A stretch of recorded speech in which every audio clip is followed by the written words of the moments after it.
what the greatest hits. This meeting is being recorded.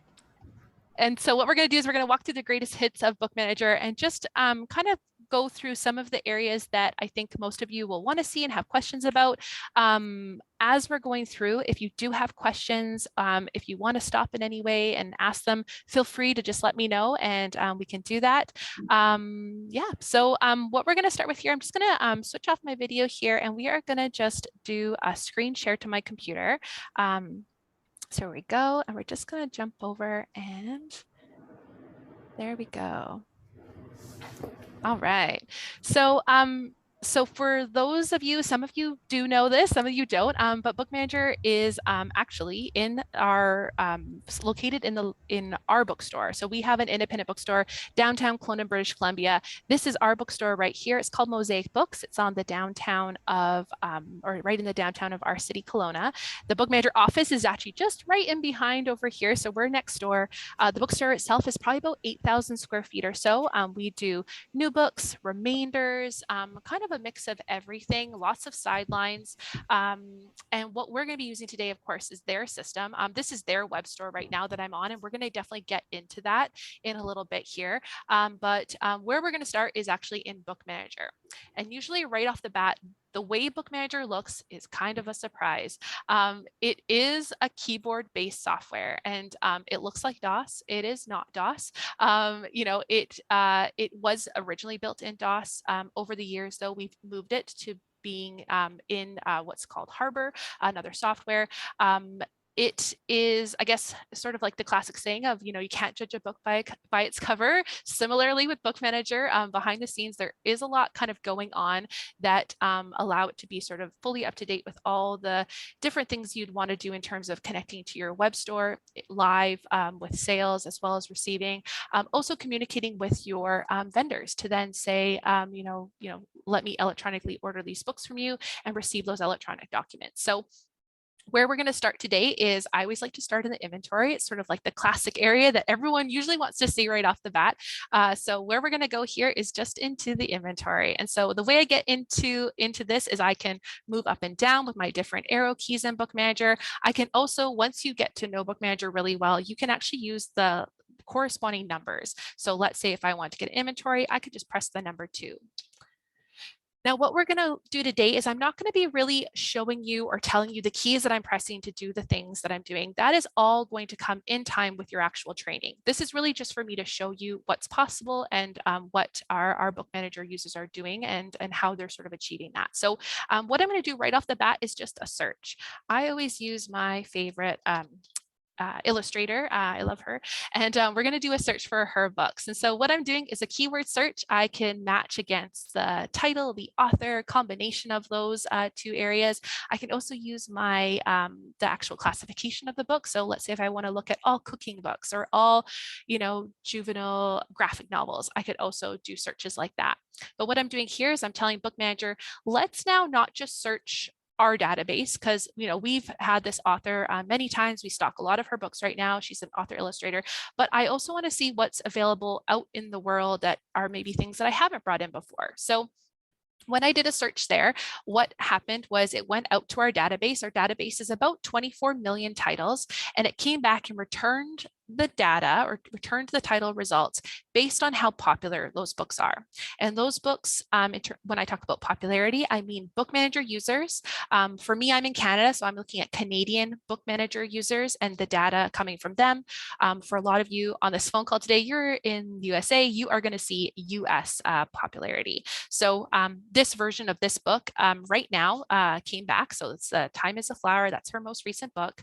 Up at the top here, we get to see all the actual bibliographic data about the book. So I'm seeing the ISBN, the price, the title, the author, all that sort of good information.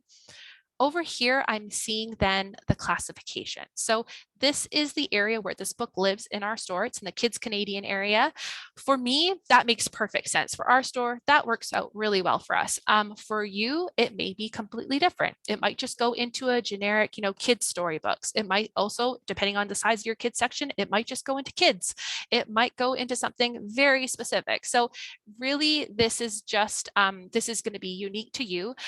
Our classification file, when I bring that up here, It's pretty intense. It's we have a really large kids section. We have a really large cookbook section, and that works great for us. But for you, again, going to be completely unique. If you are a new bookstore and you haven't opened yet, usually this is the first thing I work with you to kind of get organized and kind of plan out. It will really help with your buying. If you're an existing store, you may already have a classification system that you're using. Bookmanagers is pretty great, and we can actually take yours and sort of even make it not necessarily better, but use, I guess, Bookmanager's tools to then give you better reporting. We'll definitely get into that. Now, what we can also do is, of course, your classes are going to be really important, but we also want to make Bookmanager do sort of as much work behind the scenes as possible to then, and actually, sorry, it looks like we just have another person here. There we go. So we want to have Bookmanager doing as much work for you, so you're not having to do all that data entry and whatnot. So what we're also doing is having using the BIZAC subjects that are coming with each book from the vendors. And so this book from the supplier was tagged as a juvenile nonfiction concepts of date and time. And so what our store then essentially tells Bookmanager is when something comes in under a category like this, please match it up to a class that it's best suited for, which for us would be a kids classification. We help you link that all up. And again, it's something that sort of is ever changing, ever evolving as you add sections in your store, as we merge them, and where they're no longer needed. It's sort of like an ever changing thing. The results that came back here, so that explained what's going on up here in terms of this data. Now, what we have down here is actually how this book has been received and sold as well over the course of however long. So this book just came out in September, so we have a couple months of data. I'm seeing that we originally brought in 14, sold through some, brought more in, and overall right now we do have 5 on hand available for customers. Down below here, I'm also able to see what my bookstore pals in Canada have been doing. So I can see 103 locations have sold this book over the last last 10 weeks. And then when I look at the actual sales breakdown per month, I'm also seeing, how many were sold in those months. This can give really good I guess sort of a snapshot of what's going on in the industry sometimes with the title, whether something's sort of on an upward trend or a downward trend. Of course, you're always using your own experience as a bookseller too to determine, whether or not a pick is good for you. But this does, definitely help. What we talked about here is talking about we're having 5 on hand. And if you do the math, that's not really true. We actually have 6 right now. But we have 6 because one is actually held in the point of sale right now for a customer. So Bookmanager is doing this little breakdown on the side here to give you, again, an idea of, what you have in total, but also what you might have as a pending return because one was received damaged, or one's held, or a couple are held in the point of sale because of special orders and online ordering. We also have a breakdown over here to then tell us, how many do we have as a pending order, how many are actually on order, and how many are a special order that's on order. We also have the ability to put something in the back room if you have overstock and you want to put something in a separate location. Bookmanager has a great way to manage that, as well as a minimum on hand. There might be certain books that you always want to have 2 copies of, and Bookmanager will help you do that. Now, when I did that search, I searched out to that database of titles. Oh, sorry, does someone have a question? No? Okay. So when I did that search, I searched out to the database of titles, and Bookmanager not only returned me all the data that for the books that I had in stock, but it also then mixed the things that I don't. And the way that it returned the data, again, I mentioned that it was to do with popularity. So this one here, This Time is a Flower, this one is her most popular book in Canada right now. It's ranked number 312 overall out of all books selling in Canada amongst Bookmanager users. That will change week to week as we collect data, as things change. But right now, that's kind of where it's at as of this moment. Right below that, we have her next most popular book, and it happens to be Girl on a Motorcycle at 8,100. Now, I asked Bookmanager to return the things that I had in stock first, because I'm really hoping when I do a search for a book, first of all, that I have it, that I can sell the thing that I have in stock to this customer, but also that, so then it just makes it as clear as possible what things I have. Now, you are not going to have every single book, and that is, very common for all independents not to have everything. We can't possibly have everything. So then what happens happens is Bookmanager then says, okay, I'm now going to show you then the things that I don't have anymore. Bookmanager also is interspersing, let's say if you have different conditions of a book, let's say a remaindered edition, which I happen to have here, or maybe a signed edition, or maybe a used edition, or several different versions of a used edition. Bookmanager will also sort of intermix that along with the new version that you might have in stock. So as I scroll through here, I'm seeing lots and lots of results. We keep tons of this book in our system, or tons of this author in our store, because she happens to be a little bit local to our store. So we definitely do. Now, as you're scrolling through here, you may be like me, and all of this is maybe a little bit too much, because you might be more of a visual type of person where you might want to see a cover. I need to see a cover in order to actually remember if I've read a book or I know a book, just the way my brain works. And so what you can do in Bookmanager is, I just have two screens here, but what I did is I just pressed the space bar, and what I did is I brought over, there it is, just for my other screen, an actual copy of the cover. And so by pressing the space bar, you can pop up a cover. You can then press the space bar to close it. Some of our stores just run their systems like this, and then as they're scrolling through and looking at books, they're then seeing that cover. So yeah, super common to have Bookmanager running that way. Now that's all great that maybe I've come across now the book. Maybe this book here is the one that I want to order in for my customer. Pretend I don't have it on hand. The biggest question at this point is then, okay, well, you may want to bring this book in, but where could you possibly order this from? Some of you that have stores right now, you might be going out to iPage, you might be going to the biz site for Penguin Random House or various other places to figure out where to get a book from. What you can also do if you use Bookmanager is you can press on the comma key, and the comma key is going to pop up what's called pub stock. So pub stock is telling me, first of all, which suppliers have this book. So I can see here. So for me, these are actually, I'm going to just go to a slightly different book here, so we get some real data there. There we go. That's a little bit better. I'm seeing Ingram. I have a Ingram, Oregon is my main warehouse, and Ingram, Tennessee is my secondary. So I see them. I also see IPS as an available source. Looks like they're going to be the more of a distribution contract with this company, because they have lots and lots of that book right now. As well as the other warehouses for this particular book. Now, depending on the book, that's great. I might just see Ingram. I might also see somebody like the actual supplier of the book. So, or sorry, the publisher of the book. This is what I'm seeing here. I'm seeing Penguin Random House. So I'm seeing all my different mix of who actually has book as of right now. I'm also seeing how many they have. So right now, Ingram, Oregon is only showing 2. So that is maybe a little bit dicey. Maybe if I ordered that, they might actually not have stock of it when I go to order, depending on when I'm ordering. Looks like they also have 4 coming in though, so I might be okay. Penguin Random House is like I said, is the publisher of this through Tundra. So maybe they actually do have stock on hand, and they're not divulging exactly how many. They probably have a lot. Usually when the supplier is not showing you, it's because they have lots. So we would be good to go to order there. As a backup to my Oregon, Tennessee is also showing me they have 10. So like I would be probably okay again if I need to bring that in. I'm also seeing the publisher price. I know I have, I think just one Canadian in on the call here, but we're going to see a mix of exchanges. You Americans are going to see just the US price listed here, because you guys are not having to worry about exchange. In the discount column, I'm seeing my discount that I'm probably going to be getting, whether that is a regular discount, that's what RG is standing for. I know our bookstore, what we get as sort of our regular discount with Ingram, that might be slightly different than what someone else might have. So I know it's my regular discount. Similarly with Penguin Random House here, I'm seeing a discount. I might know that I get maybe 2 points above what their average trade discount is. So you can kind of take this information and at least know that you're not going to maybe have a short discount on something, that it's not going to be a net discount, which sometimes is a surprise. It's letting us know sort of all that info. I'm also seeing for some vendors if something is returnable or not. Some vendors don't send us that data. We just have to adhere to our sort of regular agreement, or the agreement that we have with them. And we also get to see when that data was last sent to us. Now, Ingram is sending us nightly around 11 o'clock Pacific time. So they're just getting kind of in under the wire. It's looking like it's the 18th, but actually was throughout the night. And again, but though when we look at this, if let's say I had a customer standing in front of me, I might want to tell them with a lot of certainty, I'm going to be able to get this book and it's going to be here in so many days. And at this point right now, I'm just not sure.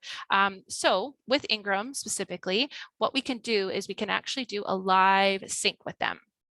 So I'm going to do the live sync. I press the key to do the live sync. It's L for live. And oh, good. They still actually do have 2 as of this second. So as of this moment, they still have 2. So I could put this book on order. And let's do that. So let's pretend I am wanting to put this book on order. I'm going to do that. So I'm going to type the button to do that. And I'm going to say that I want 1, and up pops my order screen. So it's letting me know that it's right now putting in a pending order status, the date that it was going through, how many we're putting through for the customer. Now, if this was just a regular store order and I was just ordering it for the store because I found that we're either sold out or we need more, I would not do this next step. But because I'm pretending that I have a customer in front of me, I'm just going to add Carly here to the order. There I am. So I'm attaching Carly's name. Here we are. I'm also telling the system the way that this customer wants to be communicated with in the future. My account is set up with a preference of text message. I like getting text messages from the store when my books arrive. Now, that doesn't mean that Cameron at the front desk is getting out his phone and texting me. That means the software is actually going to text me when my book arrives. So I'm going to keep that in there like that. Here's where we're ultimately deciding who we're putting this book on order with. So again, if I'm pretending or using my example of Ingram here, I'm going to put IBC. Normally I would put in also, I would just leave it like this. For me, I don't want to mess up our buyer and have her actually order me this book in. I think I already own it. So I'm just going to put in my code in the system there to say, let's separate out this PO onto a different line. Now, again, with the Americans and the Canadians, we're going to the Canadians are going to be dealing with exchange. The Americans will not, but we'll just bypass this for now. This is where we could put the invoice and the sell price based on that. Now, this field down here is really important because it could be that the customer is giving you their life story about this order that they want to place with you. It could also be that they're giving you very important information about when they're going to be coming to pick up their book. And maybe they're going on vacation. Maybe they have some questions. Maybe they don't want it if it's going to take longer than 2 weeks to get. So here's where you could then put in a note. This note, I'm just going to put test for Carly for our buyer. This note actually travels alongside the order for its entire life cycle. So it's on order, it gets ordered with the vendor, it comes back as being confirmed or canceled or whatever it is, that order sticks there. So we know about that if we have to call back the customer. It also then, once that book arrives, it also prints out on the little special order slip that's going to come out, which we'll get to. So this note can be really helpful for sort of just keeping an eye on maybe a certain situation with that order. Review dates come in handy when maybe you know that this book, you want to check in on this book in a week or 3 weeks or whatever it is, and you're not quite sure what's going to go on with this special order. You can set either a number of days, so then Bookmanager will come up and remind you and say, you have an order up for review, and you can go in and look at it. You can do it by a number of days or by an actual date, which is really great and can be really helpful to keep you organized. This field here it would actually be perfect in this situation because there is only 2 copies. This is saying, do you want to send a single title order to Ingram for this book? Some stores just have it as an automatic yes in this field if it is a special order, especially at certain times of year when things are really busy. They want to make sure that they're getting what they're telling their customers they can get. So what this field does when we change it to yes, it actually in this moment goes out, communicates with Ingram and says, I want this book, please pull it for me. Attach my name to it, but I don't want you to ship it to me yet. I want you to pull it and keep it for me and reserve it for me. And when I send my next regular order to you, that's when I want you to release it. So you kind of get the best of both worlds where you can be reserving your stock and making sure that you're getting the things that you're telling your customers, but you're not then paying really high freight or something like that to then to get that book in for that customer. So that can be wonderful. And again, most of our stores, when I show that to them, they're very excited about that and they want to do that without question. So, so that is an easy one to do. Prepay. So this is something a little bit newer that's been added to Bookmanager in the last 6 months or so. It is a way for us to say that this is essentially going to be prepaid by a customer. When we say yes here, it then pops us over to the point of sale where we can then take payment for the item. And the way that Bookmanager works is that, prepays are considered sort of two halves of the same transaction.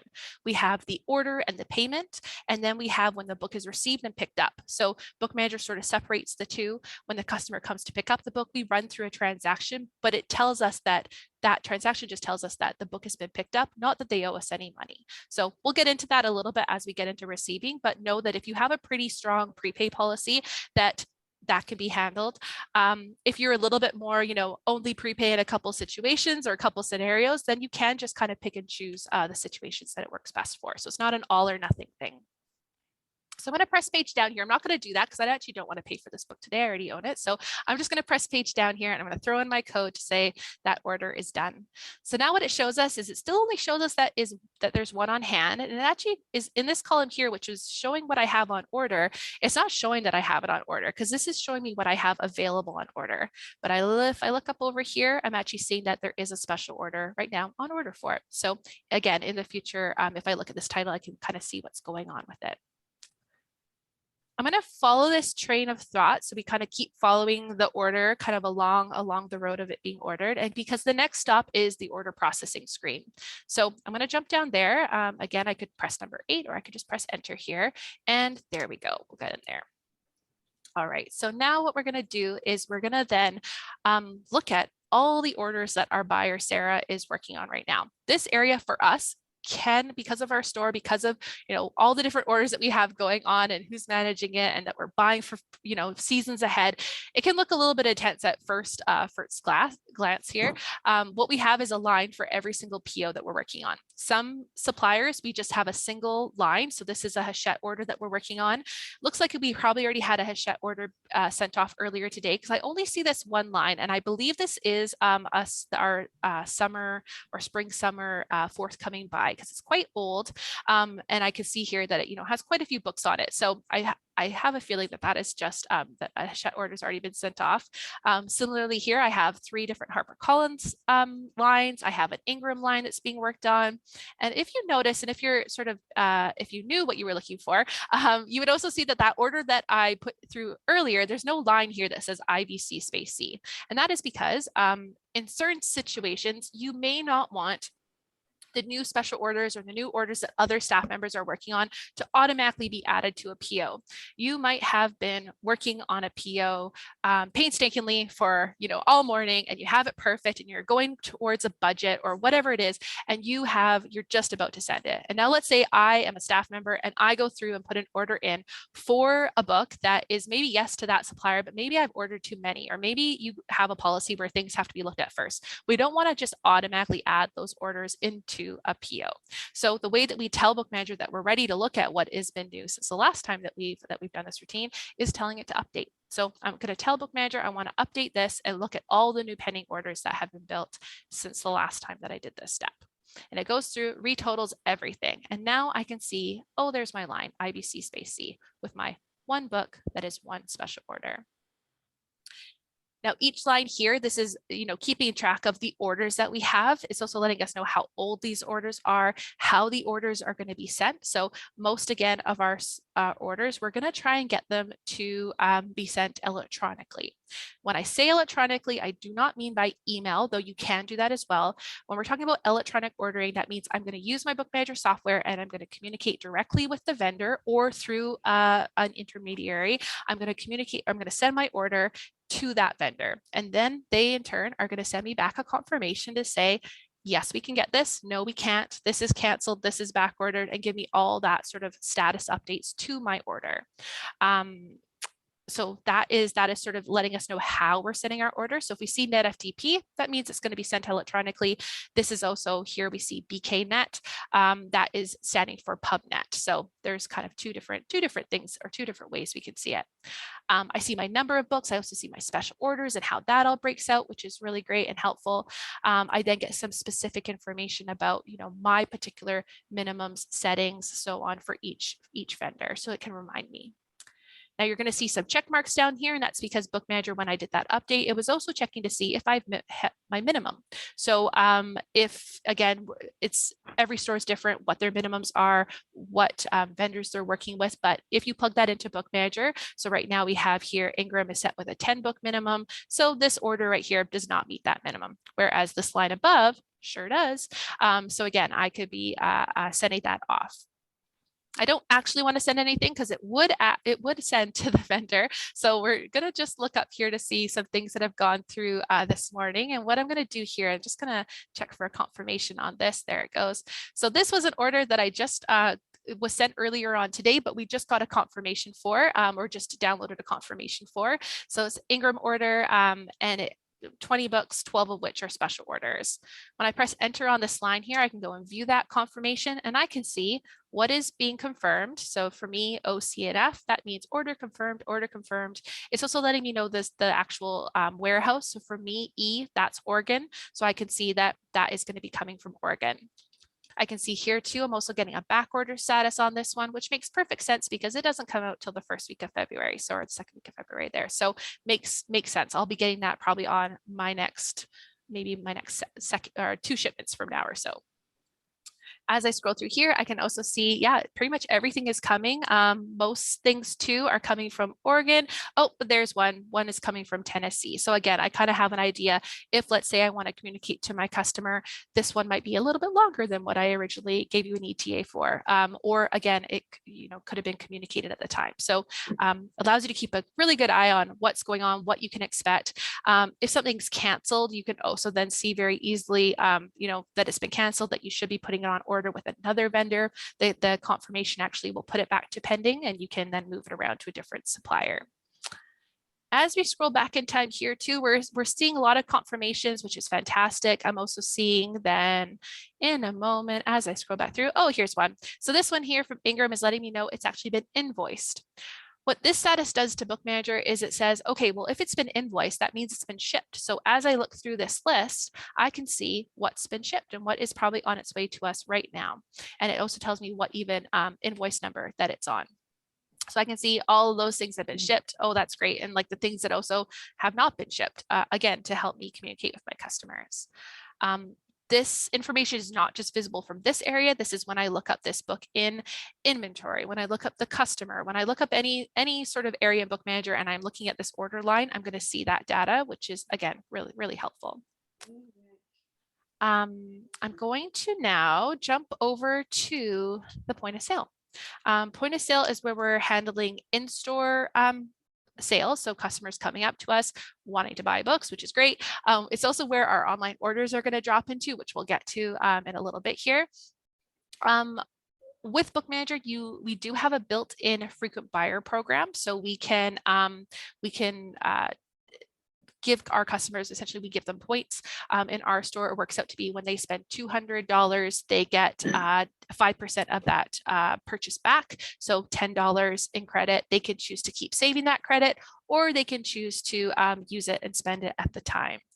To do a new sale, I can then, I'm putting in my code here, I can attach a name to a sale. I don't have to though. If you get the vibe, somebody just is wanting to, not give you any of their content information to go to the sale, you can just, skip on down to the next part. I'm going to put my name here on my sale here to add my name.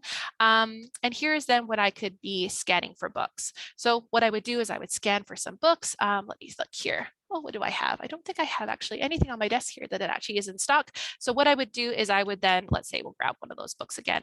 I would then, let's just grab this one. Great. So that I could be scanning the books as I'm going. I can also be selling things that don't have barcodes. Let's say if you have something in your system like a ticket or a particular merch item that you just call bag or tote, you can also do that. I think in our system here we have tote. Oh, not totes, just tote. There we go. We have our mosaic tote. Oh. Mosaic.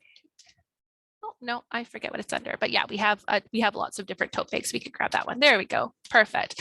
So we can sell that. Now we can also then be selling gift cards. Gift cards is pretty common for most stores to do. In our store, we have a couple different designs that we sell. I'll just bring over what ours look like here. Oh, 1 second.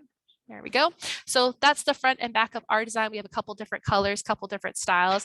But this barcode here is kind of what makes all the magic work. And so this gift card can be printed on the card like this one is, or it can be actually created on the fly. A lot of our stores, what they'll do is they'll have printed gift cards, but if let's say somebody wants an emailed gift card or something that is maybe is going to be someone that's shopping from out of town or whatever it is, we might just give them this gift card number in an email or in a text or whatever it might be, so that they can shop from our website. So to explain what I mean there, what we can do is, I don't have a gift card in front of me. Well, I do, but let's pretend I don't. And I would just tell Bookmanager, let's sell a gift card. So I'm going to press gift card here, and up pops then this new number. So I could copy and paste that into an email. Some of our stores have designed really beautiful sort of email templates that they use for this purpose. Some of them do something in Canva and actually bring that over, do a little barcode creator generator thing, and use that. So you can do whatever you like. In Bookmanager, you can put whatever dollar value also that goes on the card. So let's say I'm going to do $25. That's great. I can add a note. Most of the times we don't have to, and then it's sold.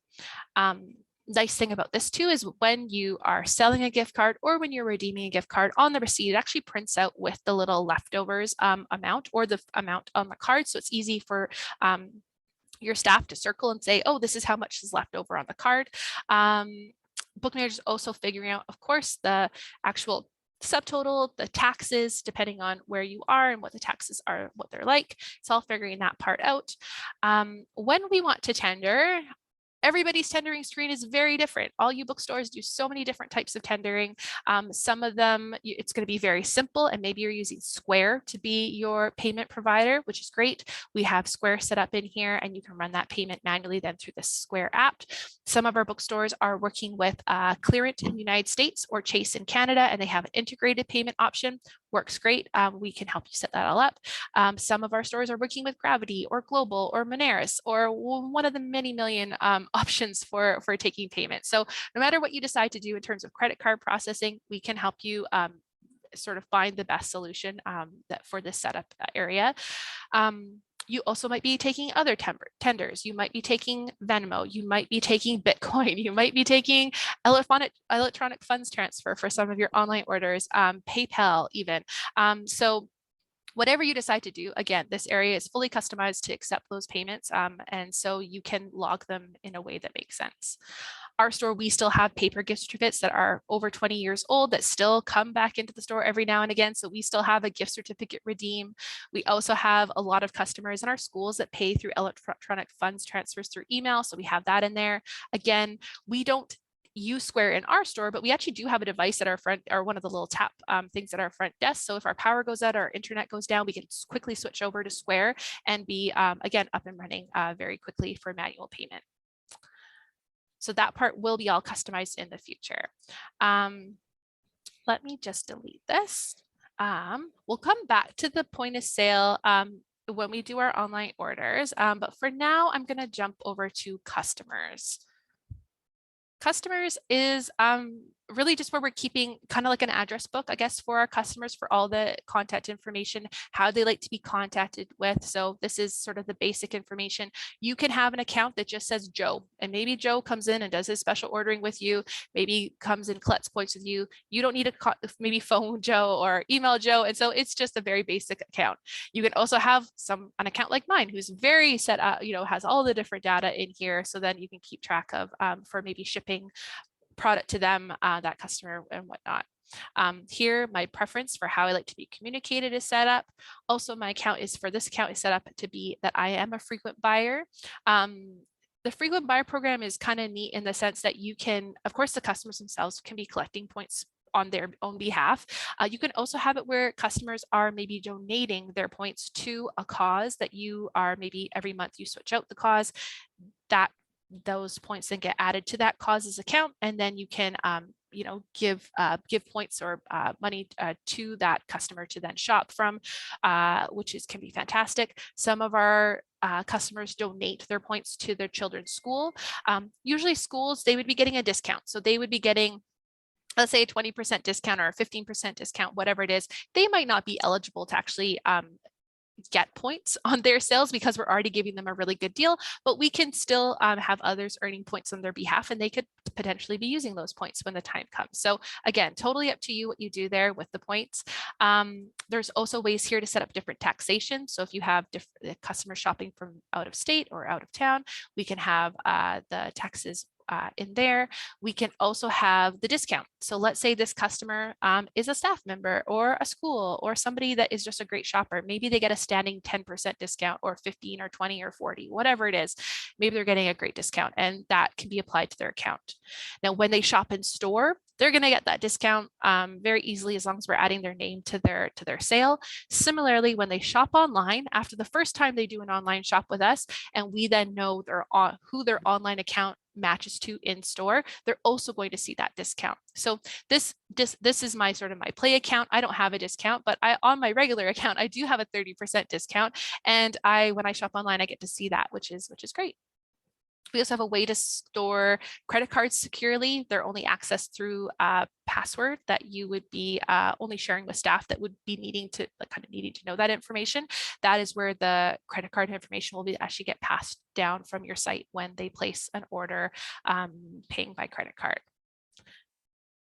Now, with the history, as we are looking at, this customer, my account here, I'm seeing the things that are active, meaning the things that are not done yet. So things like active orders, held, anything in the system that hasn't been picked up by the customer. So there's my active order, and those will all link at the top.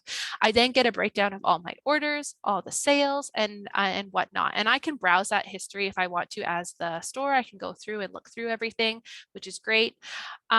Now let's say, as I scroll through here, I look at other customers. Of course, there's lots of history here. We're able to see lots of different things here. This customer here, and they have lots of points. They have $18.05 points. So the next time they come in and shop, they're going to be able to redeem that or choose to keep saving. There's also a way to filter our customers. We might say, show me everybody that has an email address in the system. So our store, we have something like that. So we have email list, it has about 10,000 people on it. We only email our customers about once a year. So we're not, doing a lot with those emails, but we definitely are collecting them also to communicate with our customers in the future. Other uses in this area is, show me everyone that bought this author, or show me everyone that bought this ISBN. Maybe you're doing a lot of targeted marketing and you want to let your customers know of new releases, whatever the case may be. So once we have that email list, we can then actually export that information to an outside software like MailChimp, Constant Contact, whatever the case may be.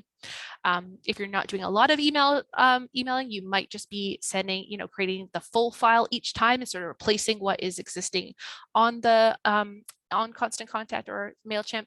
What you can also do is say, show me all the emails that have been added since the last time I did this update. So since that, since the 19th or since the 10th. So again, lots of that we can do in terms of the actual data that we export as well. We can keep it really simple, just export email, but we can also export things like their first name, their last name, their address, their state, whatever it is. So lots again that we can do in this area.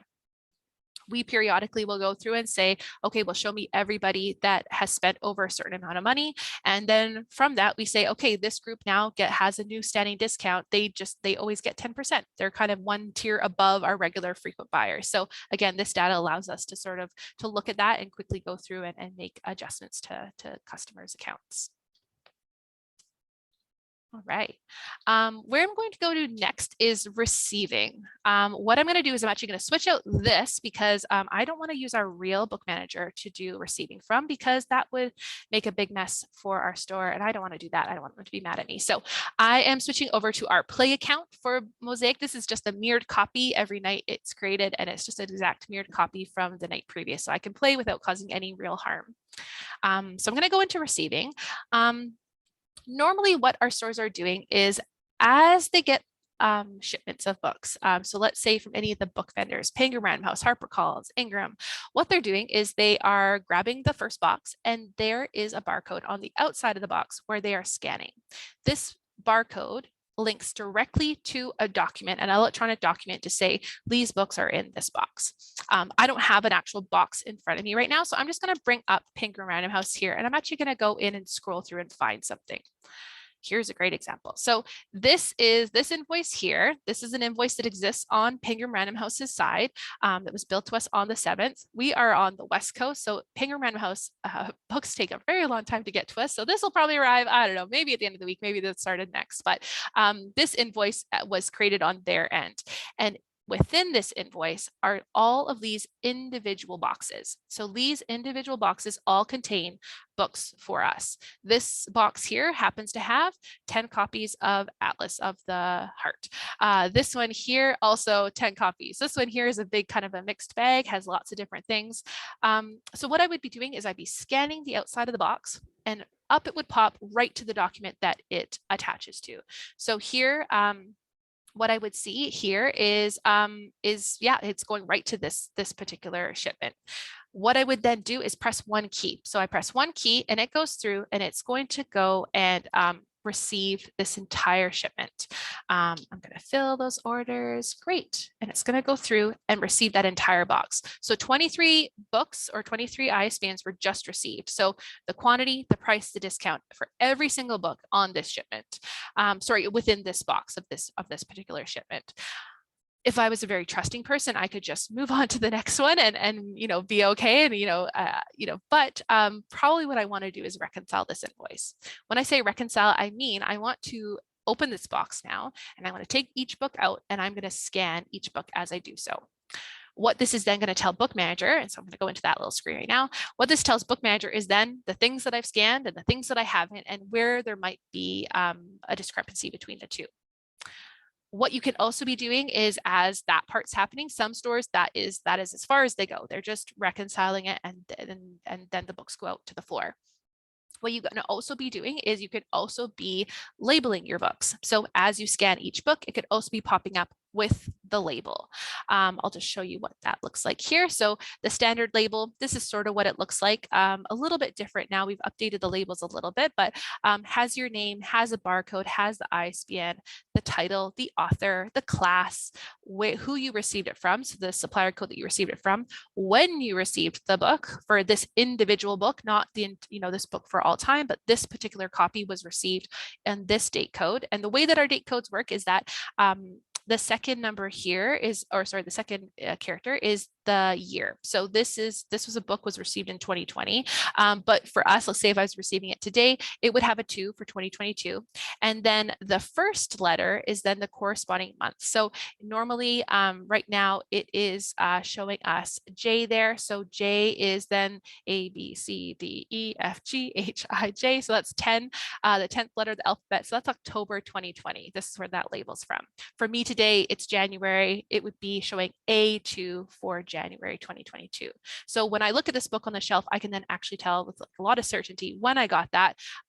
That can be used for returns. If you're talking about overstock returns in the future, you can be using that date code to pull books. That's how our store does our returns. We actually go through and touch every single book in our store, looking at the date code of everything.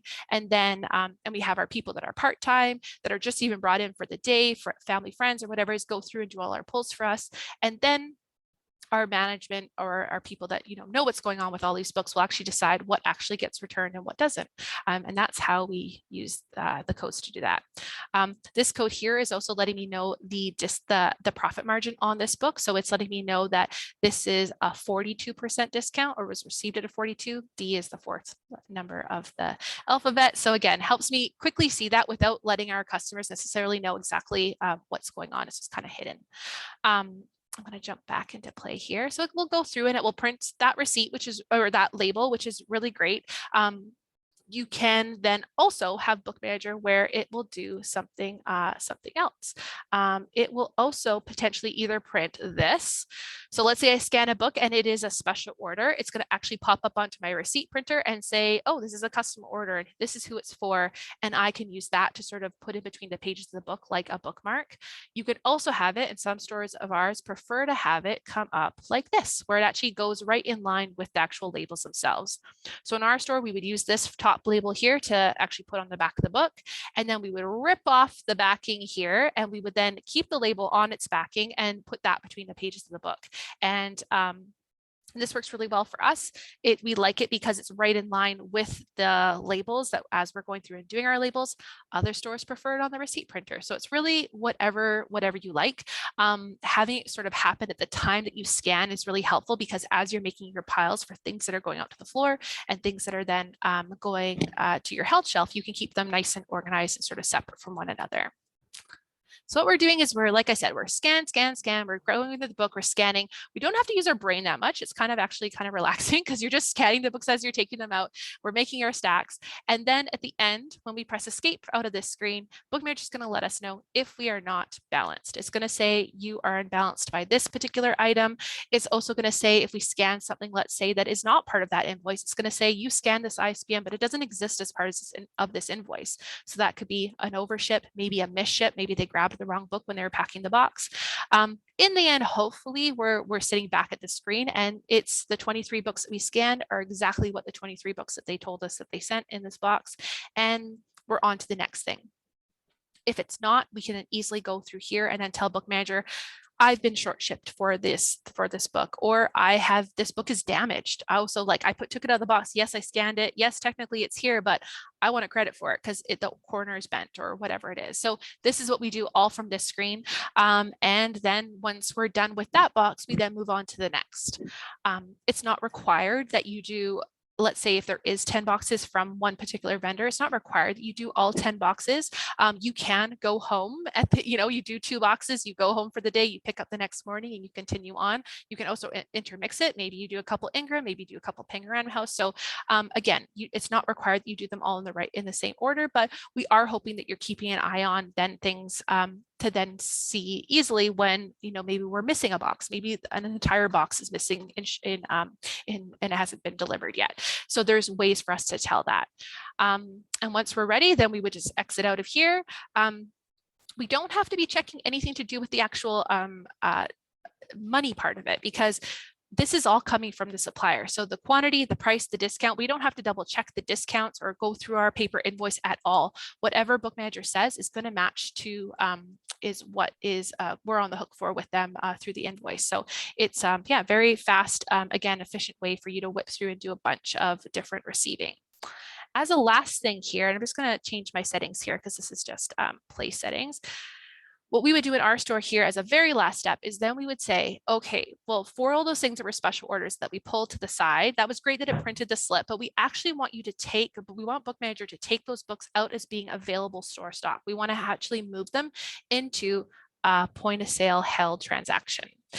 For those books that are maybe pay at pickup or ones that we didn't have prepaid, the book just basically moves into a suspended sale into the point of sale, which is great. For those ones that were prepay, the second half of the transaction, the prepay transaction, moves into the point of sale to say, I can be processed when the pickup happens and the customer's not being charged anything. So that all happens. I press a key here and all of that happens automatically. So what I did want to touch before we sort of leave the software here and move out to the online environment, I also wanted to look at the reports. Now, Bookmanager, there's kind of a joke around Bookmanager here that Michael, who is the president of Bookmanager, we call him the analyzer. He loves reports. So if you like reports, you'll find that Bookmanager has a lot for you. There's built-in reports, which are great. We'll cover a lot of the sort of regular day-to-day things. We also have this custom inventory report option, which is extremely helpful for if you're looking for something specific or you want to sort of take a basic something like a sales report and then add your own spin on it to exclude certain things or only include certain things. Our buyer uses this one right at the top here. It's just a daily sales report. She uses this every day. What she specifically doesn't want is to look at the things that were, she wants to look at all the sales that happened for special ordering, regular store stock, anonymous sales, sales that were attached to customers. What she doesn't so much care about are the books that were one-off orders. So the customer ordered a book, they bought it. She doesn't really worry about those things because it could be deep backlist items or things that we don't necessarily need to keep as keen of an eye on. Though she does want to be told if, let's say, 2 customers are buying the same book and they brought it, that we brought it in for them, they both bought them in this last week. We want to look at that because that could indicate a trend or something that maybe we're just, slow to pick up on. And so she might want to see some of those types of things. So I'm going to go into this report. This is one that Sarah did here update just this morning. So she was looking at specifically everything from the 18th from 10:30 a.m. on to the end of the day yesterday at that would be 3:30. She was looking at things that were sales, adjustments, and helds. So she wanted to see kind of everything that was sold, standard sale, that was adjusted, meaning we went to the shelf, we didn't find it. So our staff adjusted that book as being stolen, lost, whatever. She wants to maybe potentially bring some of those back in. And she's also looking at helds because if it's on the way out of the store, we probably want to, again, be reordering it for the store. She organizes it in the way that she likes, which is great. She organizes by class and then by quantity sold. And then she ignores and excludes so many things. We do not need to know magazines. We do not need to know newspaper. We don't need to order or look at our remainder section, which is our promo class, because we're not ordering those items in the same way that we're reordering books. Some of our giftware we're also excluding. Some of it we do include because we are, building orders pretty regularly. So this will be the things that you want to exclude and include will be very different from store to store, but know that you can do that depending on what you're looking for. When we then build this report, today we had 146 items and we could then go line by line by line. So this one here was a sale. So this line here, we sold 1 copy, we had none, and Sarah put 2 copies on order. So she went through line by line by line and filled back in our orders. You don't have to print this report, then work with it, go to a different area. Bookmanager is actually right from here. You can then be checking pub stock and say, I'm in the wrong section there. Let's go out of calendar. Let's go into current affairs, sure. And she's pressing pub stock to check on then stock availability. She's then doing O for order and putting the order in. So it's very quickly, you can whip through this report and get your orders in. And all those orders are dropping into that order processing area like we were looking at before. So that's just one of many, many, many reports. Again, there's inventory reports, some very cool orders reports where you can say specifically only show me the things with back order statuses, or only things that are pending, or only things that are from this particular supplier. There's also a really neat supplier reports. We use specifically one in here a lot when we do our we do a big sale every November. And within one of these reports here, it's a supplier sales on hand report. We can then say, show me all the things that were sold to the point of sale that we received from this particular vendor. And we can say through the state range. And then it gives us back data that then says this book was sold on this invoice with this discount. So it gives us all the proof, and then we can do a shared markdown through co-op with our vendors. So we use that one once a year for every single vendor. We whip through and do a big sort of update many reports to then get money back in co-op for those big sales that we do. That is really just honestly scratching the surface and what is possible. I don't want to do too many different things in here just because I know it's hard. Everybody's going to use their book managers a little bit differently, and I don't want to get too into the weeds. What I did want to definitely show all of you though is the web environment and also what is possible from your customer's perspective, as well as then what's going to be possible from your perspective to do some shopping and some buying for your own for your store for yourself. Right now, I'm on the site as Carley with my personal account, meaning I'm a shopper. So my experience is going to be very tailored to a customer. I'm going to see, like as I'm scrolling through here, I'm seeing content that was created for our customers. I see this list here. This list happens to be what we call a dynamic list. So this list is updating as we're receiving and as we're selling out of product in the store. this list is automatically being updated, and it is saying, show the customer things that it's been released in the last 2 weeks that we also have in stock. So on Tuesday, there's a lot of shuffling around in this list as new things are being received, and the Monday night before, as we're getting new titles in for those new releases. This is a list that we handpicked. We went through and we grabbed each of the books individually through a list that we created. This list can be updated and changed over time, and new things added to the top of the list, such as like a staff picks list, or it can be fully, just one list that we use for a certain period of time that is not updated. So you have a lot of flexibility there. We find that this type of style works really well for our store. Other stores have their landing pages completely different. They'll have banners that link to their blogs and events, and they put more of that type of information on their main page. So again, fully customizable for whatever you want to do. We have a lot of pages on our site here that are for some of the areas that we feature in store. So we have a great diverse reads area here that kind of goes into some of the picks from our staff and from our buyer. We also do a huge amount of school business on our site. So our schools are ordering with us extremely heavily. We give our teachers and schools 20% off as their standard discount when they're shopping. We do a lot of curated lists and buying for them, and do a lot of outreach to them to make sure that they're having a good experience on the site. We'll get into some of the things that we have on the site too that will help that if that's something that you're into. Here too, we have under browse, we also have lots of gift products. So for us, some of these things are data that we're getting from the actual vendors. So puzzles, a lot of non-book product that is very popular amongst a lot of booksellers, we're going to have the data for, which is great. Makes it easier for you to kind of put that information up. Let's say if we don't have that information, maybe it's just like a creator, an artist that you're working with locally, you still have the ability to put that information up on your site.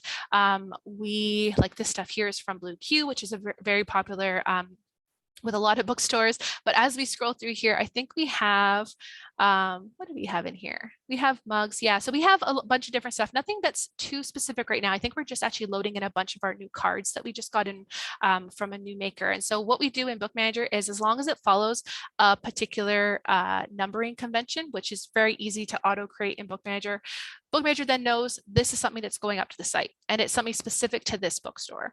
It's not going to be shared with every bookstore because that's something that probably another bookstore won't have, or that they'll use a different number for.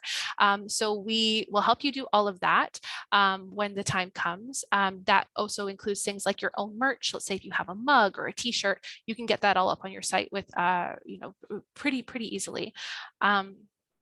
Let's pretend now, let's go actually into something here.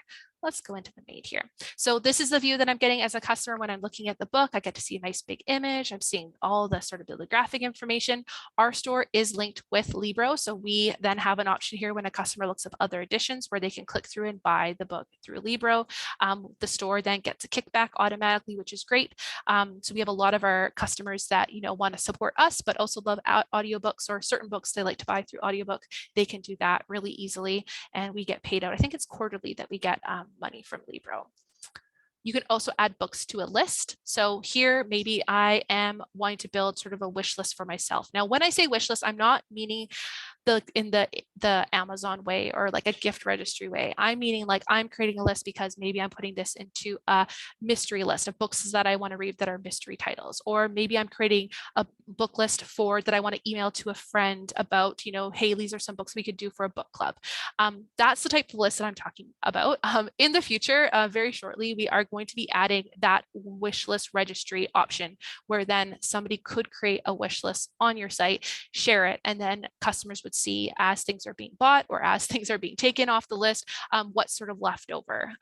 It's not out there yet, but I believe it's sort of in the top 10 right now of what our developers are working on. I also have an easy way to quickly add something just to a favorite list. For me, this is using the Canadian spelling of favorite, but you will see the American spelling if you're on a US site, so you don't have to worry about that. Let's see if I want to add this to my cart. So we have 6 in store right now. It says there's more also on the way, so that's great. I'm going to add that to my cart. Maybe I also want to do a search for my favorite here. Julie Morstad, there we go. And I am going to do a search. These are my results. So right off the bat, I'm seeing that what is matching is this keyword Julie Morstad. And I could go through if I just want to browse my results. What I can also use over here is a way to sort of further browse or further sort of whittle down the results that are coming up. So here, maybe I only want the ones that are under the juvenile fiction section. And maybe I only want to look at the ones that are actually in store right now. Maybe I'm only interested in buying this for a gift today. So here, again, I can then choose and pick and choose the ones that I want. So I'm seeing 5 in store, how much it is. This was a big thing that we actually released, or a new edition of our site that we released this year, because being able to communicate the things that you have versus the things that are on order versus the things that you have access to as someone that can special order books, and all the other, all the other situations that happen with, special ordering is complicated. We don't want to sort of let or make our customers think that every single book that they're looking up on our site is something that we have in stock. So this is where we try to do a lot of like color coding and try to, and I got a lot of input from our stores to really get this looking the way it does now. So as I'm looking through at the top here, I'm seeing the things that we have on store. I'm also able to see what's on order and that there's more on the way. As I scroll further and further down, I'm also able to see the things that are special order and how long they're going to take to get. So let's pretend I'm adding a couple of things here, a couple of things that are in stock and not in stock. My cart up here is growing. And so if I go up here into the cart, Bookmanager again is trying to remind the customer, like, this is how many, these are the things that are in stock versus the things that are not in stock. And we're trying to remind them. So again, just to keep that as clear as possible, because that is very difficult as a bookseller to communicate afterwards. There's a lot of communication sometimes with a customer about that. So we're trying to make that as clear as possible. Now, everything going forward is the settings for our site. And I mean, a lot of this, I should say in general, the settings for our store are exactly tailored for us. Usually what happens is there's a full phone call, usually as part of your training, that go through all of these settings, because it's, sort of how your software is going to be interacting with your web store, how, based on which vendors you're set up with and how you want to be able to, show data on your site. Do you want to show actual quantities, or do you want to just show things that are available or not? That is a full setup phone call. So going forward, if you're like, well, I don't really like the way that Bookmanager handles that situation, let me know, because it probably is something that we could tailor for you.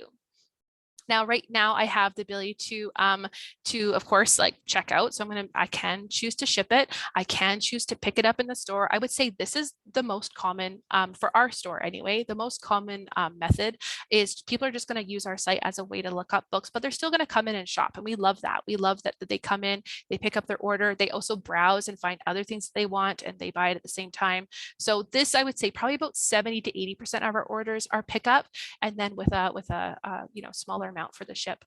There also is a third option in here that comes up if you so enable it. We do not, because we just don't have the energy and time right now to do that, but that is a local ship option. Maybe you want to service a certain neighborhood in your area to say, well, if you order it, we'll actually drive it to you, or we'll hire a local courier company to do that. So again, you can set that up, or you don't have to. What we get a lot is this request a quote. This is also something you can turn on or not. This is how we sometimes build our school business. So we will say, no strings attached, just go to our site, build up an order. When you get to the checkout, just choose to request a quote. What we'll do is we'll get that order on our end, we'll work with it, maybe we'll apply a discount or some terms or whatever it is, and then we can go from there. If you do want to actually put those books on order after you've seen what we'll do, then we can. If not, no worries. We'll just, we'll talk again in the future.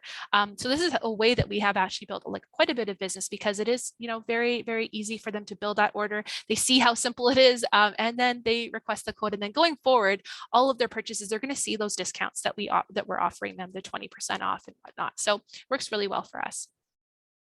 Here we're going to choose today, I'm just going to choose that pick up in store.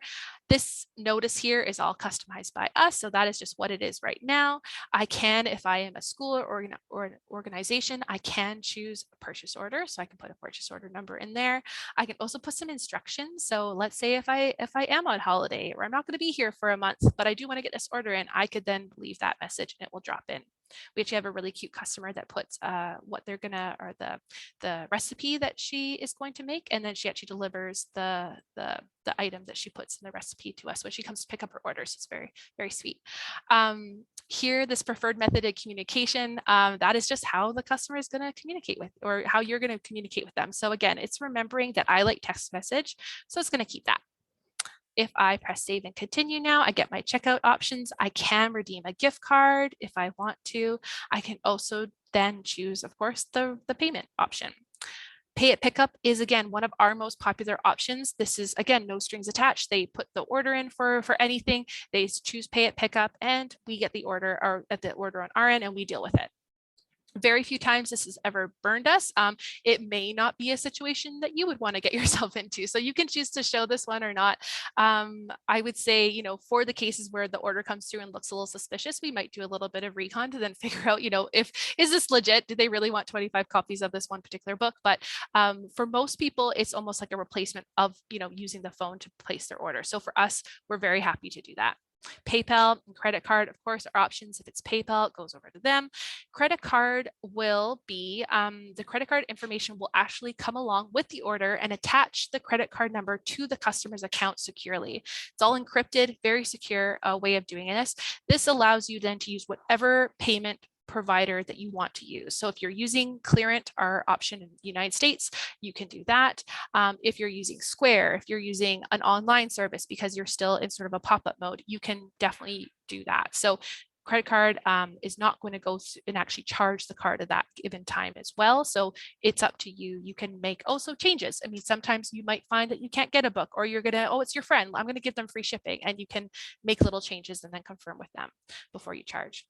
This fourth option down here is sort of a free form box here. For us, again, we do lots of school business. This makes sense for us. Some stores have different options in this spot or choose not to show it. I'm going to choose pay at pickup, and then I'm going to submit this order. So now when I submit this order as a customer, what I'm going to bring up here is Mosaic. So right now, up in this upper right hand corner, nothing is being shown. It's all blank. But when I now press submit, what's happened is, in a moment here, we're going to see the online order drop in.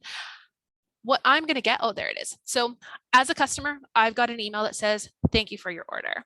The store has also received an order or a confirmation via email to say this order just came through for you. But in our store, we're mostly using this. And actually, I'm going to get in here quick because our staff is so quick. Oh, yeah, they've already grabbed it.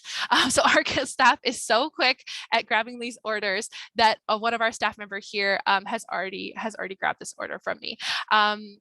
And so what we have in our store is that we have it where anybody that is sort of a full-time staff member, because it's really easy to do this and to work with these orders, we have it where, you know, it's your job to deal with it if you see that online order status pop up. We do have someone that's sort of like the lead for that particular area in our store. So if they have questions, they can go to them, or if it's some like maybe a more complicated order, a school order, whatever it is, they may have it where they'll leave it to that person. But the reason why, I mean, first of all, everything's coming into Bookmanager, so it's very fast and easy to take care of. As you can see, this is why I already got swept up by one of the staff. Also, if somebody's sick or if somebody is away, you don't have to then fully shake up the way the store is doing it. It just kind of goes to the people that already are pretty good at taking care of them. So now this order came through. It is in use right now at station 7, so I can't do much with it. But what we would do is I would be, going through the order and saying, okay, well, what do I have, and what do I potentially then have to order for this customer? What Bookmanager does is it color codes it. So these light blue ones, and here I also see these ones here. It's telling me that these particular items are not in stock right now, whereas these two items are. What I would do at this point is I would print what's called a pick list. So I would print then to our receipt printer a little slip of paper that then would come off. And actually I have one right here to show you as an example. Where is it? Pick list. Where is it? Okay, I have it here on my, there it is.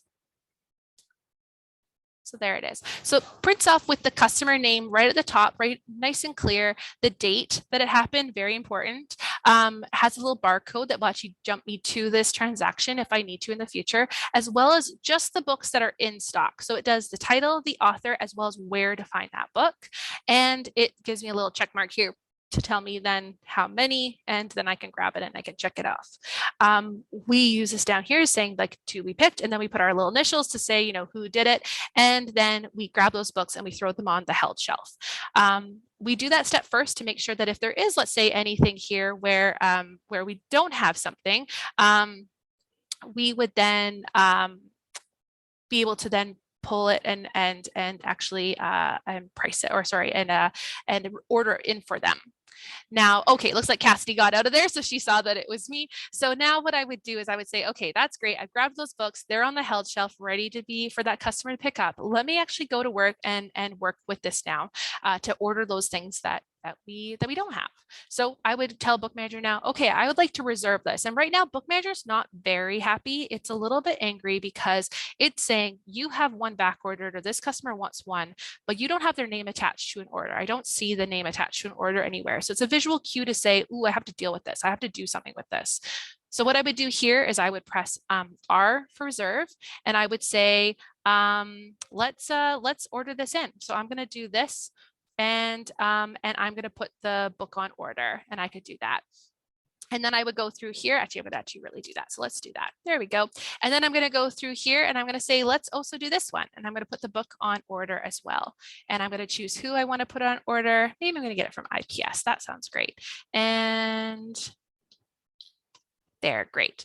Now Bookmanager is very happy. Nothing is in red and everything is well. I was able to order those books. I was able to pick those other books. Truly at this point, I'm kind of done. I've ordered the books, I've grabbed the books, I'm done, except I haven't let my customer know what's going on with their order yet. Remember, my customer account is set to say I like to have communication via text. So the next thing I want to do is I want to then send a notification. So I'm going to do P to print, and I'm going to choose a notification. Here's then is always what we're sending and where we're sending it to. So for me, I'm going to do text message. Now I'm actually going to choose my real phone number here, and away we go. It's going to go then off to the notification area. What Bookmanager does is it uses a template to then figure out this message. So what it says, you know, this is kind of standard. Hi, Carly, this is Mosaic Books. We have Time is a Flower and one other item ready for pickup. And this is the reference on it. You also have 3 other items yet to arrive. So it's looking at my other back orders that I potentially have and giving some indication. Now we're trying to be as short and sweet with this message because text messages cost a little bit of money. Text messaging works out to be roughly, I think, anywhere between 2 to 4 cents, depending on how big your text message is. Some of our stores are doing big text messaging because they find it so convenient and so fast. And so for them, it makes a lot of sense to sort of incur those costs. What we do is if you do want to do text messaging, we put a credit onto your account to say, okay, this customer is doing text messaging, and maybe that's $50, maybe that's $100, depending on, again, the volume that you're doing. Sometimes stores, they're topping that up, you know, once every 6 months, once a year. But again, they're kind of using it for the situations that it makes sense for. Pickup notifications, it's great because it sort of does have a little bit of a sense of urgency to it.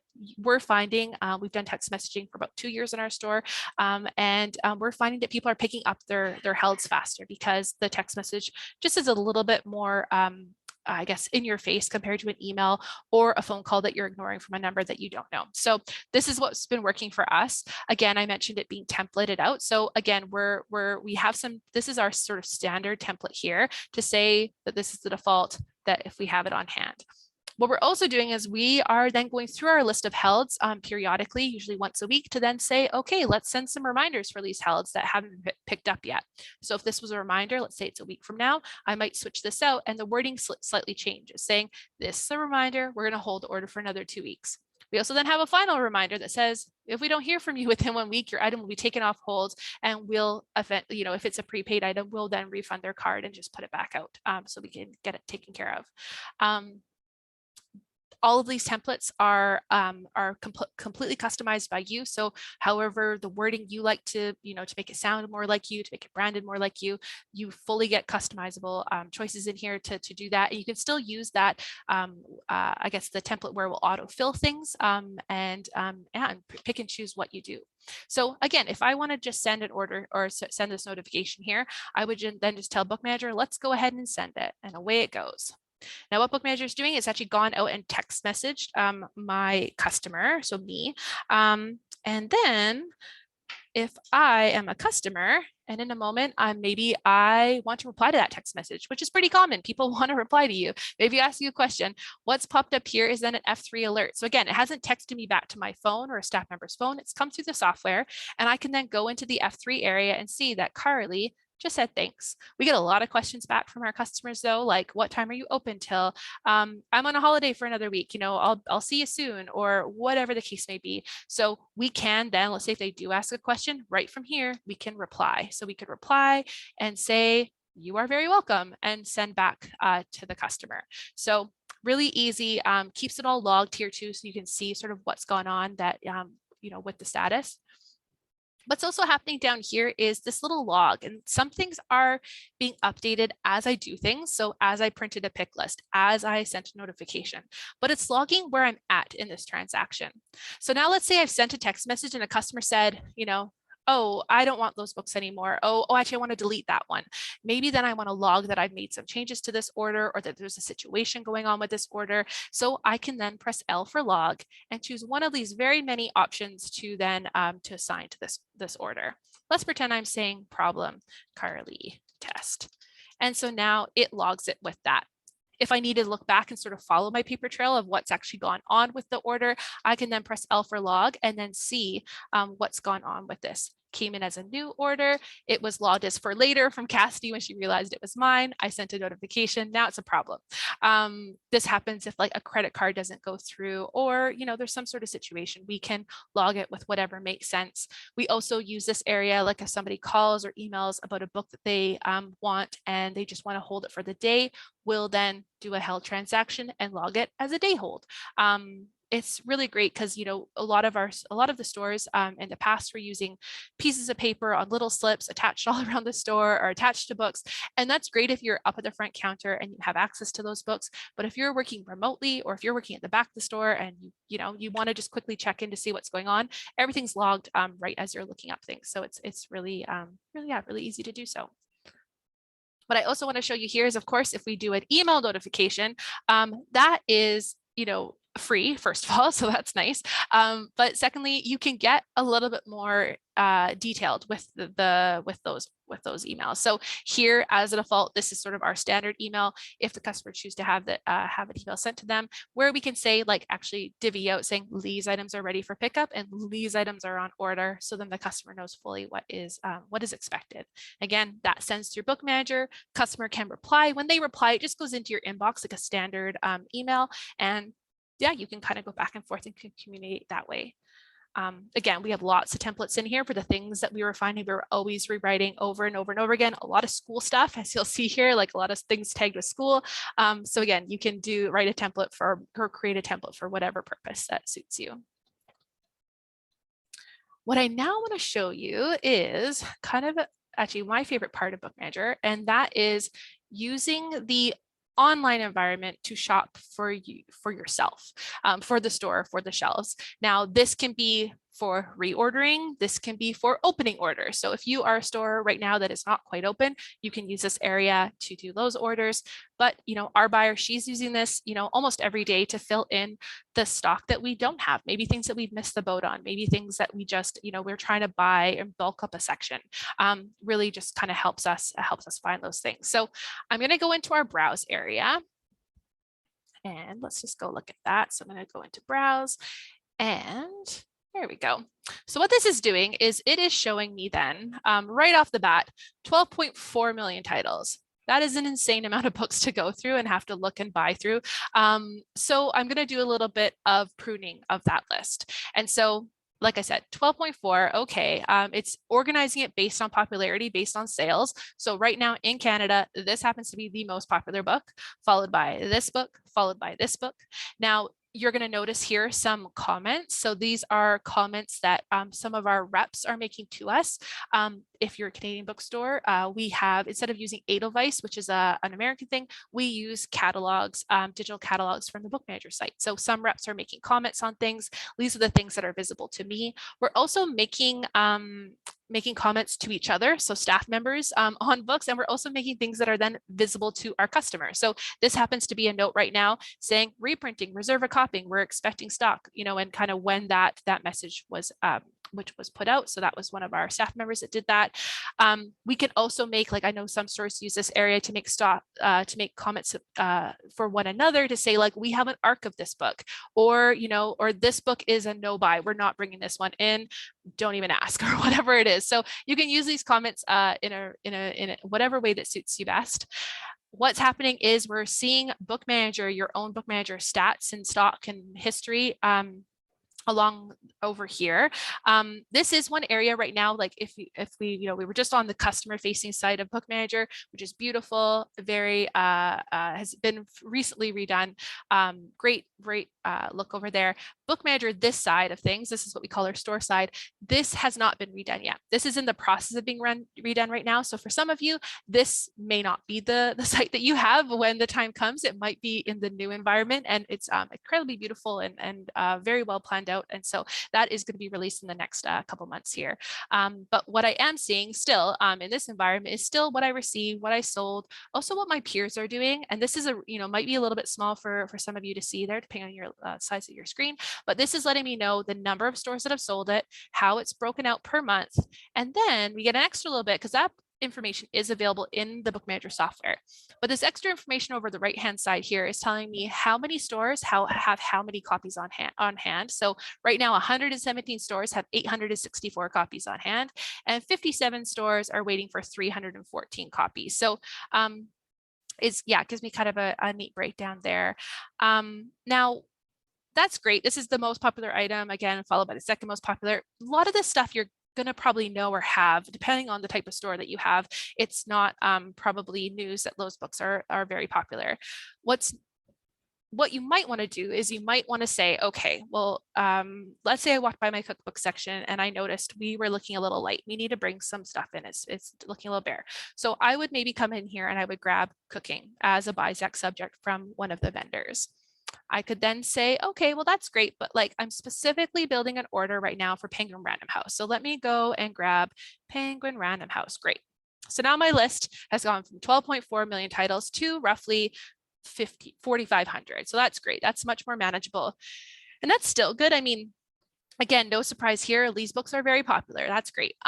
What I might want to do now is say specifically only show me the things that I'm not carrying, because I want to then fill in the things to make my area a little bit better. So I'm going to click on not carried, and there I get, so the first one here. So Korean vegan, I think we're waiting. We're trying to get this book right now. I think it's all back ordered everywhere. That's right. So we don't have this book on order yet. I think we have 2 copies coming in for a special order. There it is. So this would be maybe one that maybe I would want, maybe I would skip. But I would keep going down this list here and figure out the things that I do want. So our cookbook section is pretty good right now. I just walked by earlier. It looks great. So we're not missing too much, but this one, maybe this is something that I want to bring in. This looks great. So what I could do is I could click on order from here, and I could be building an order. So I'm going to group this under, I'm just going to give it a different letter. I could be changing my class. Maybe this is something I've never had before, so I could be throwing it into a different class. This is coming up as biography, but maybe I want to put it into cooking biography or something like that. As I'm working through and I'm saving, it's now building an order in this cart. So this cart, not my customer cart, I'm in my actual store cart. So I could be going through and picking and choosing, which is great. So I'm going to put that one on order. What you might also be using this area for is then to say, because I'm going to actually do a little reset here, especially new stores or stores that are still on prepay, or brand new stores that haven't opened yet. Oftentimes when we are looking at future releases, sometimes we are ordering ahead with the catalogs digitally in Edelweiss or digital catalogs in Canada. But sometimes we're wanting to see, well, what's changed since the 6 months ago that I bought this book? Or I'm new. I didn't know that this book was announced 6 months ago. I'm just going to shop for the month ahead because I'm opening my store soon. What you can also do here is look at future releases. Now, future releases are a little bit different than sales because, sales, of course, very straightforward. It's sold in a bookstore, therefore it has a popularity. What we're doing with this is we're saying, okay, based on the information we get from our bookstores, we see what people have on hand and what they have on order. And based on what's on order and what's also has a forthcoming pub date, we're able then to rank those books and say, well, this book is going to be more popular than this book, which is more popular than this book that's on order. So right now, this particular book, The Diamond Eye, happens to be #1 in Canada in terms of popularity for forthcoming orders. Right now, 90 stores have 939 on order. Again, with this, sometimes March is a little ways away. Maybe you would be interested in March. Maybe you wouldn't be. Maybe you are just, really interested in the next couple of weeks here to see, like, things have changed maybe since I did my forthcoming orders. What changed trend wise? Like, did I miss the boat on something? Did my rep miss something telling me about something? So again, depending on the purpose, I might be saying, well, specifically show me January 2022 and, what is still yet to come out in January? And do I have enough stock? Some of these things are just right on the cusp coming out. So some of them we might have in stock, but again, we're kind of looking here. So this one here comes out at the end of January. We have 8, so we're probably okay. We can go and look through this list and make changes to our order, maybe tack on extra orders. What we might also be curious about as we're going through and maybe we're looking at things that we don't have on order at all is, what are others doing with these books? Like, what did I order enough? Have I missed, again, have I ordered 1, but everyone else is bringing in 10? So we can use PubStock here to get the information about, who has stock from our vendors, but we also can see over here our bookstore pals and what they're all doing with this particular book. So this, again, I'm in British Columbia, so I'm seeing my British Columbia stores first, followed by all my Canadian stores alphabetically by province. Americans, you're going to see similarly the stores that are in your state, followed then alphabetically by state. I'm also then seeing other markets as well. So I still get to see the Americans if this book is in fact a version that's selling in America. And of course I do. I see lots and lots of bookstores with this book on order. And what I could do is I could say, well, I know this particular store is similar to me. Tom Below Books, we're very similar. Maybe we have a similar demographic or style or whatever it is. So they're bringing in 6 and I'm bringing in 8. Okay, that sounds about right. Whereas like Village Well, they're in California. She's bringing 15. Like, maybe Jen knows something that I don't know and I should be bringing in some. So again, I could be using this information to then to see. This is something we opt into sharing too. You don't have to share. If this makes you feel a little bit like you don't want to do this and you're having big feelings about this, we can definitely either you don't have to share or you can cut down the amount that you share. You might see some stores in here, they're just saying, yes, they have a book, or they might be hiding the price they're selling it for. And that is great. You can definitely do that. You can see as much as you share with others. So if you do not share your quantities, you're equally not seeing other people's quantities. Same with price, you're not seeing others' price. You may have certain stores that you are in a little group with that you are very interested in seeing maybe just their data. So you can decide to share only with a certain number of stores or everyone except this store. Maybe you have local competition that you just don't want to be sharing with, and that's okay. Some of our stores use this area to, of course, see what others are doing to help them with their buying. Other stores are using this to say, like, I don't have this book right now, but the store down the street or the store, 15 minutes away does. Maybe I can point my customer in that direction so they can get this book and I can help them out. And we kind of send business back and forth to one another. So this area is used for whatever purpose you find to be most helpful, if at all. And again, we usually go through this area with you to make sure, again, right from the get-go, you're sharing as much as you want to share, and that is all set up in the way that you like. Now that we are looking at that we put that order in, we put one book on order. I'm going to show you what that area looks like because, it hasn't sent to Penguin Random House yet, of course. It's just sitting in here as an order that we're working on. So here it is right here, Penguin Random House. It was done by Carley. Most things in here are done by Sarah because we're all tagged with our names as we're doing things. This, I could make edits to it. I could decide, actually, I would like to have 2 copies, in fact. And again, it sort of updates that right away. Now, when I'm ready, potentially I could export this to Excel. Maybe I'm working with a rep and we're working from an Excel spreadsheet and she wants, my rep wants to see it. I could export that to Excel. I could also just submit it into my Bookmanager software.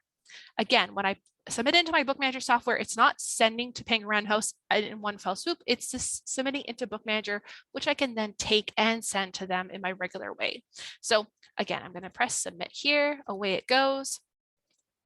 And already it's dropped into Bookmanager. So if I go into here and I look up PRH, I'm going to do update first. Did I press okay there? Let me just make sure. PRH. Oh no, I haven't pressed something here. Where did it go? Oh, I missed pressing send order. There we go. There we go. I just got ahead of myself there. So now when I press update, it'll be here.